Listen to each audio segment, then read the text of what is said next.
तो जो paper hard होता था उस पेपर को थोड़ा सा उसका लेवल कम किया गया, और अब जो लेवल आता है एंट्रेंस के लिए वो कम आता है, नीट वाला लेवल नहीं आता।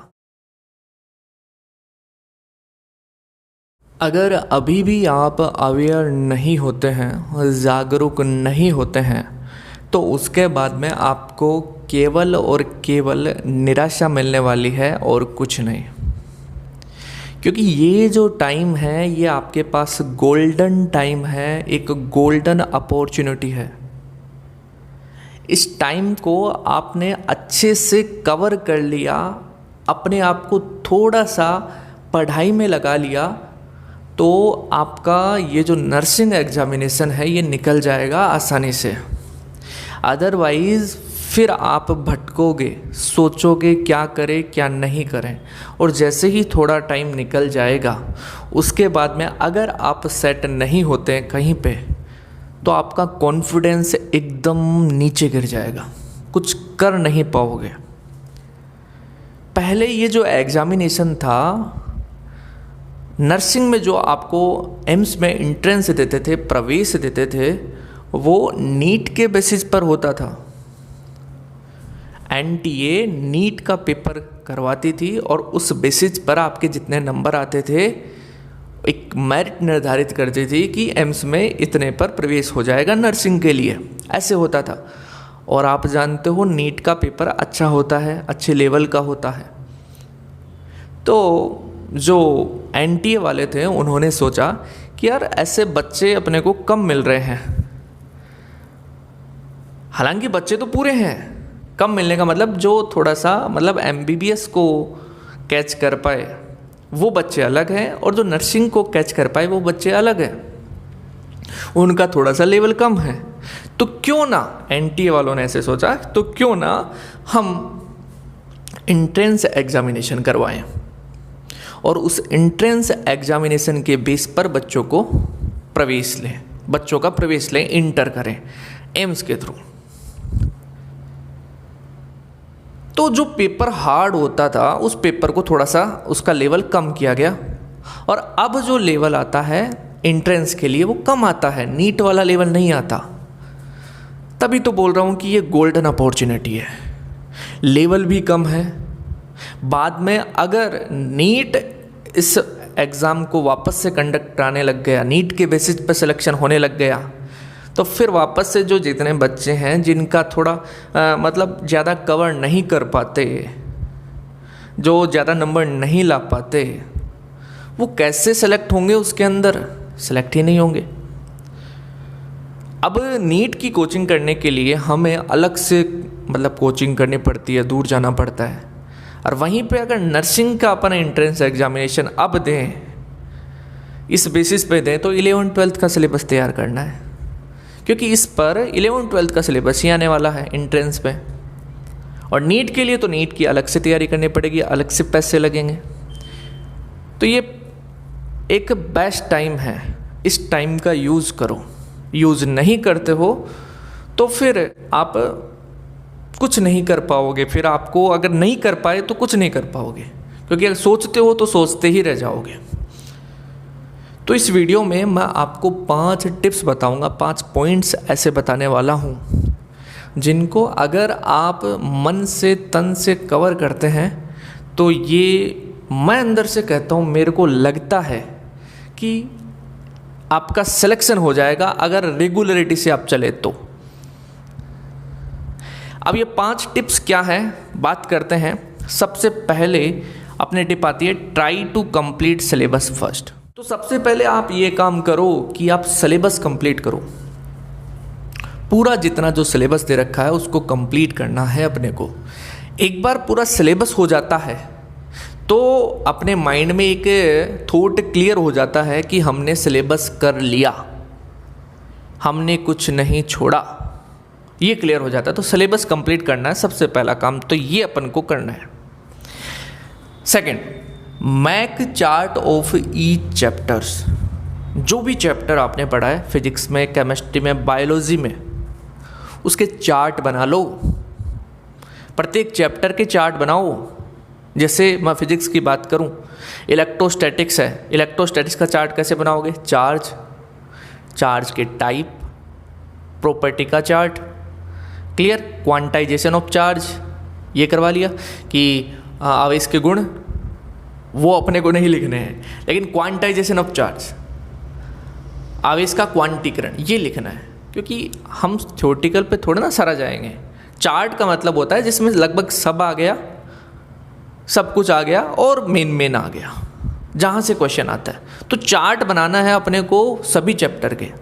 ये अगर आप करोगे ना तो इससे क्या होगा, आपका कॉन्फिडेंस बूस्ट होगा, आपको लगेगा कि हाँ आपको चैप्टर आ गया। और जब चैप्टर के लिए आपको कॉन्फिडेंस आ जाएगा तब पेपर अच्छा होने की पॉसिबिलिटी ज़्यादा होती है, क्योंकि अंदर से मन कहेगा कि मैं कर दूंगा। क्लियर। देखिए थर्ड पॉइंट की अपन यहाँ पे बात करते हैं। थर्ड अपनी टिप आती है, यह है make formula sheet of each chapters. जिस चैप्टर में फॉर्मूला दे रखे हैं उसके फॉर्मूला सीट तैयार करनी है अपने को। चार्ट अलग है, फॉर्मूला सीट अलग है। ये डबल मेहनत करोगे तो सब कुछ याद होगा।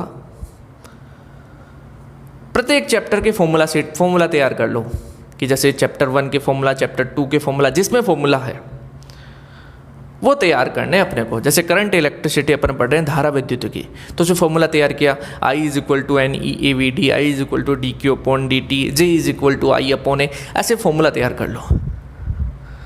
क्लियर। और चार्ट के अंदर वो चीज़ लिख लो जो काम की है चार्ट वाइज। तो ऐसा करने से सारा टॉपिक कवर होगा और मज़ा आएगा आपको, एक क्रिएटिविटी भी बढ़ेगी अंदर। ओके देखिए fourth, try to solve 5 numerical of each topic. जो टॉपिक दे रखा है आपको, जिस पर न्यूमेरिकल बनते हैं, 5 न्यूमेरिकल कर लो बस। 5 न्यूमेरिकल कर लेते हो तो क्वेश्चन उसी टाइप का बनेगा, उसी के इर्द गिर्द आएगा और सोल्व हो जाएगा। तो जहाँ से न्यूमेरिकल बनते हैं, जिस टॉपिक से न्यूमेरिकल बनते हैं, उसके 5 न्यूमेरिकल करो। सबसे बेस्ट टिप है ये। अब ऐसा करने से अपने दिमाग में ये नहीं आएगा कि हमें और कहीं से भी कुछ करना चाहिए, चलो इससे कर लेता हूँ, उससे पढ़ लेता हूँ ना। बस 5 न्यूमेरिकल, एक टॉपिक के 5 न्यूमेरिकल करो। ये टाइम है, क्योंकि आपके पास इतना टाइम भी तो नहीं है ना, तो एक टॉपिक के 5 न्यूमेरिकल इनफ है। अब ऐसा करोगे तो दिमाग में एक पिक्चर ऐसे भी क्लियर होगी कि हाँ मैंने सभी टॉपिक के 5-5 न्यूमेरिकल कर लिए और इतना बहुत है, और ये आपकी बहुत हेल्प करेगा। ये मैं पक्की बात बोल रहा हूँ, बहुत हेल्प करेगा आपको। तो 5 न्यूमेरिकल फिक्स। ओके चलिए, फिफ्थ पॉइंट क्या है, fix a day for revision. ये भी मोस्ट इम्पोर्टेंट टिप है। एक दिन फिक्स कर लो रिवीजन के लिए। आप जितना जो 6-7 दिन में पढ़ते हो या 4-5 दिन में जो पढ़ते हो, उसमें अगले दिन एक रिवीजन का डे फिक्स करना है कि उसके अगले दिन रिवीजन करना है। कि इस दिन अपन रिवीजन करेंगे, जो पीसीबी पढ़ा 2-2 घंटे 3-3 घंटे जैसा भी अपने को होता है उस प्रकार से अपन रिवीजन कर लेंगे।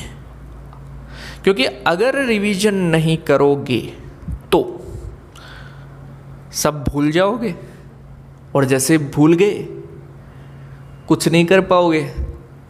फिर एग्ज़ाम के टाइम प्रेशर, टेंशन, स्ट्रेस ऐसी चीज़ें आएंगी। तो रिवीजन साथ में करते चलना है। जैसे संडे फिक्स कर लिया, 6 दिन पढ़ाई, 7वें दिन करना है रिवीजन। बढ़िया तरीका है, बहुत अच्छा तरीका है। अच्छे तरीके से अपन ऐसे कवर कर सकते हैं कि 7वें दिन अपन रिवीजन करेंगे, 2-2 3-3 घंटा देखेंगे, बस रिवीजन हो गया। ऐसे 6 दिन पढ़ा, 7वें दिन रिवीजन कर लिया। या फिर बीच का एक दिन फिक्स कर लिया, जैसे गुरुवार, थर्सडे फिक्स कर लिया कि थर्सडे को रिवीजन करेंगे। 3-4 दिन पढ़ के 5वें दिन रिवीजन करेंगे। ऐसे एक दिन फिक्स कर लो। तो ये सारे 5 पॉइंट जो मैंने आपको बताए, 5 टिप जो मैंने आपको बताई, इनको अगर आप अच्छे से करते हो तो मुझे ऐसा लगता है कि इनको करने से आपको बहुत फ़ायदा मिलने वाला है। अब मेरी सोच तो यही थी कि, और यही है कि आपको फ़ायदा मिले, एडवांटेज मिले, और मिलेगा एडवांटेज अगर आप प्रॉपरली फॉलो करोगे तो। अब इन टिप्स को फॉलो कौन कर सकता है? जो थोड़ा पढ़ाई को लेकर सीरियस है वो कर सकता है, और जो थोड़ा पढ़ाई को लेकर सीरियस नहीं है, वो सोच रहा है कि यार 1 घंटे पढ़ लूँगा, 1.5 घंटे पढ़ लूँगा, तो पॉसिबिलिटी ऐसी बनती है कि उसका न हो पाए। मेहनत करो, और अंदर जब दिल से ये गवाही आ जाए कि हाँ मैंने किया है, पूरा किया है, मैंने पूरी मेहनत की है, तब मज़ा आता है और तब पेपर भी सही होता है। तो ये 5 टिप्स को आप फॉलो करो। यही उम्मीद है, यही होप है कि ये टिप आपके लिए काम की है, और अगर काम की है, कैसी लगी आपको टिप्स कमेंट में बताएं। और इस प्रकार के वीडियोस आप और पाना चाहते हैं तो भी आप मेरे को सजेस्ट करें। नेक्स्ट वीडियो में मिलते हैं एक नए वीडियो के साथ, एक नए टॉपिक के साथ, एक नए कंटेंट के साथ। ओके।